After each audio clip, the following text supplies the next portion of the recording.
And on that note, every game ends with our post-show beginning, and right at the top of the hour is our Coinbase Rapid Recap.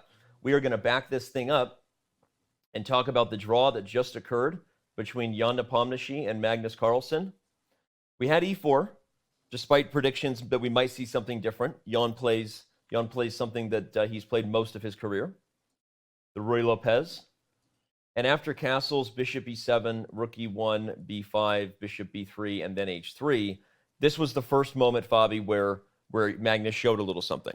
Yeah, I really like Magnus's opening choice. I was thinking last night of all the possible openings against e4. This one is probably the safest haven for him. Right. I really feel like he both knows the marshal well. He was a marshal player for many years. Yep. And if you prepare this opening well, and I'm sure he has, then it can almost be an impenetrable fortress. I don't feel like, although Jan played h3 and he knew something about the line, I don't feel like his preparation was really at a level where he can consistently pose problems against the marshal. So they'll have to cook something up during the match, which is usually what happens. You've been there. You know what that's like to have to cook something up during a match. A lot of the work is on the spot. He has teams of seconds, and I'm sure they'll come up with something, but it's really tough in the marshal. So he'll have his work cut out for him. Jumping to the next critical moment, Robert, after the trade of b3, bishop b7. Again, this is all theory, and we'll continue to break it down. But it was this position after queen takes d5 and queen f3 that you gave pause, and we're just pointing out how, forget what the engine's saying, it's close to equal. This is already, we're in very critical territory here. Right, and it can get tactical in just a few moves. In fact, after this bishop d6 choice from Magnus and king f1, we were analyzing this idea with queen takes e5, which forces queen takes b7. Queen's hanging everywhere. They'll stay on the board. Queen h2, and nobody likes to get checked on h1 with the queen, but the king ventures towards the center. The queen on b7, full range, back to g2, keeps that covered. This is exactly what Jan Nepomniachtchi would have wanted, a tactical affair that he had prepared. Magnus says, not for you. And on that note, everyone, if you missed it, and I don't need to keep saying that because we're doing the Coinbase recap, which I'm implying that many of you weren't here in the live moment.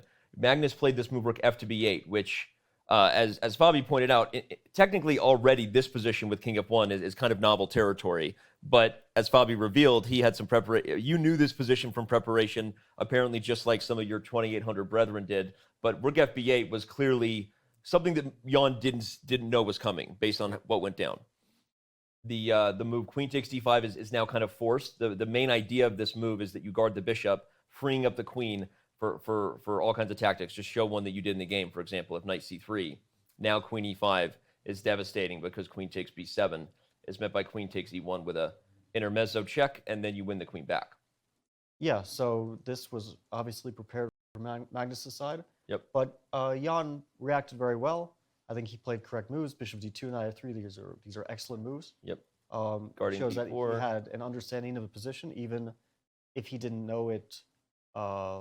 Let's say from a previous analysis, he still had an understanding of what he had to do, and he probably got a slight edge at some point, but it quickly evaporated. Knight to c3 was played after rook to d8. Robert, I saw you look at me, point to add on this.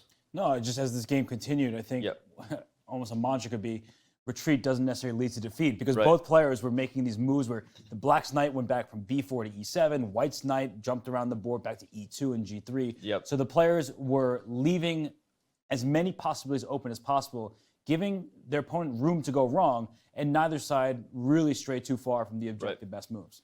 What happened over the next few moves, too, we were covering in real time, was really a struggle around something that I think conceptually is a good educational takeaway for the viewers. White is up a pawn here, but the main problem is those pawns are, well, they're all stuck. You can't move the c pawn without the d pawn hanging, and you can't move the d pawn if the tactics don't work out when the position opens up. So a lot of what was happening here with White playing these moves, knight e2, the move that followed with bishop e3, was Jan trying to do what he could do to use his extra pawn advantage, but it never quite worked out. Now knight e7 came, which renewed the threat of capturing here. And because that knight is sort of critical to making d4 good, it still never happened, right? Bishop f4 was I think that this was a questionable decision. Bishop f4? I think that bishop f4 was probably not the right way forward. Okay. I feel like maybe a move like knight g3, if White wants to press for an advantage, This was the way. another move was necessary. And knight g3 was my feeling during the game was that this was an excellent move. Of course, White's edge, if he has any, is extremely minuscule. Yep. But in the game, he had no edge at all, and he was quickly, he wasn't playing at all for an advantage. So if he wanted to play for an advantage, I think this was the moment. Maybe not knight g3, maybe another move, but certainly not bishop f4. Yeah. Okay. And Robert, yeah, you highlighted that point in real time, recapping it here for everyone, because you said, hey, if bishop f4 happens, look for this massive exchange, right? Most of the compensation in this line is based on the dynamic of the bishop pair versus the knights, the pressure. But no, here take us through what black does to exchange and transform the position where he can press a little differently. And it's just a wonderful sequence where you first give up your light square bishop, then trade the dark square bishops. And most importantly, black gets to defend a6 from an active square rather than a passive one. Rook a8 would have been behind the pawn, nowhere else to go. The rook on c6 controls the entire 6th rank. That rook can go to f6 or h6 to attack some of White's loose pawns. So I really love this decision from Mag's point of view. I agree with Fabiano that bishop f4 did not feel like the right decision. And after rook e1, this was the position on the board for those wondering. This is exactly what happened. It was Robert predicted it in real time, and then it happened. When c3 was played, I kept wondering whether g5 could come at some point because you just start staring at d3.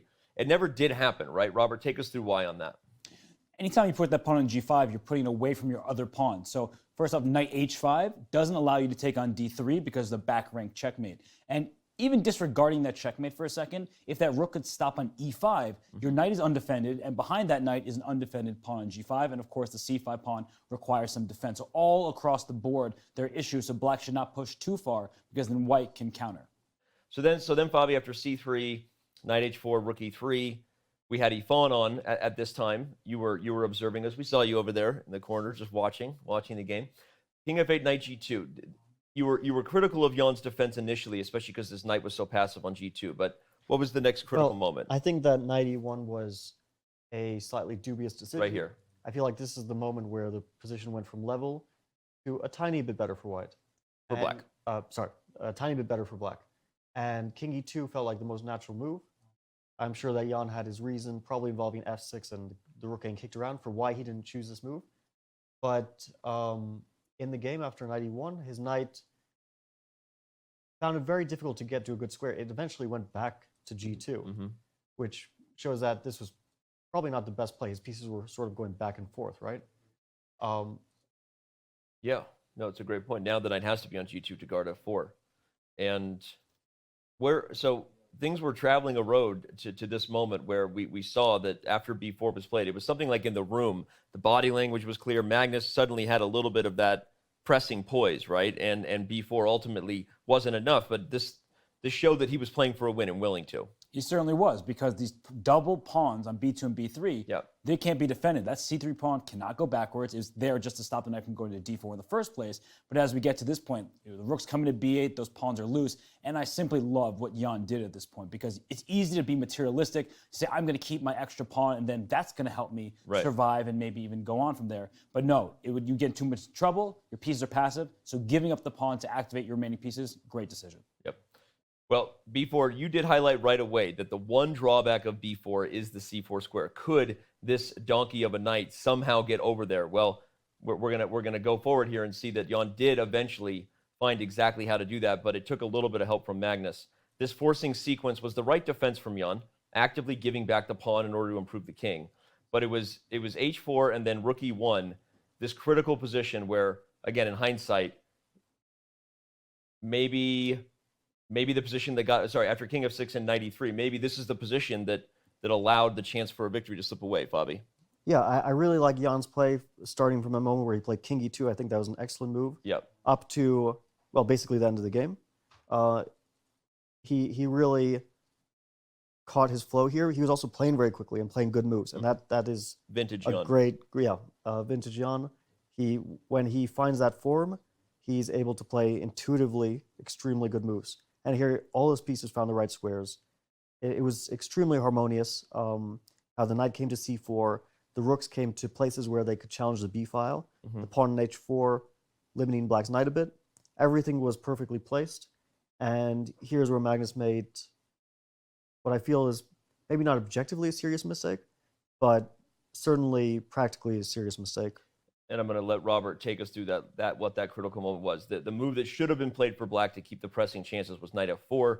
He did not play it, Robert, because rook a4 seems to kick that knight right off of the f4 square. But in reality, you look for loose squares and loose pieces. In fact, the d3 pawn is only defended by the king, so rook b2 check forces that king into capture it, and then knight takes d3 with check, wins that rook back with interest. Then pawn f3 is probably going to fall, and white's king side is in shambles. So that would have been a great opportunity, had, of course, Jan blundered into it, which he would not have. But I think that's why he didn't play knight f4, so it was an oversight by Magnus. Instead, Magnus played rook d7, but after knight c4, that was going to be a forced draw. Jan did not miss his chance to get out of a slightly worse endgame, and that was how the Coinbase Rapid Recap, if you will, came to a close for Game 1 of the FIDE World Chess Championship here.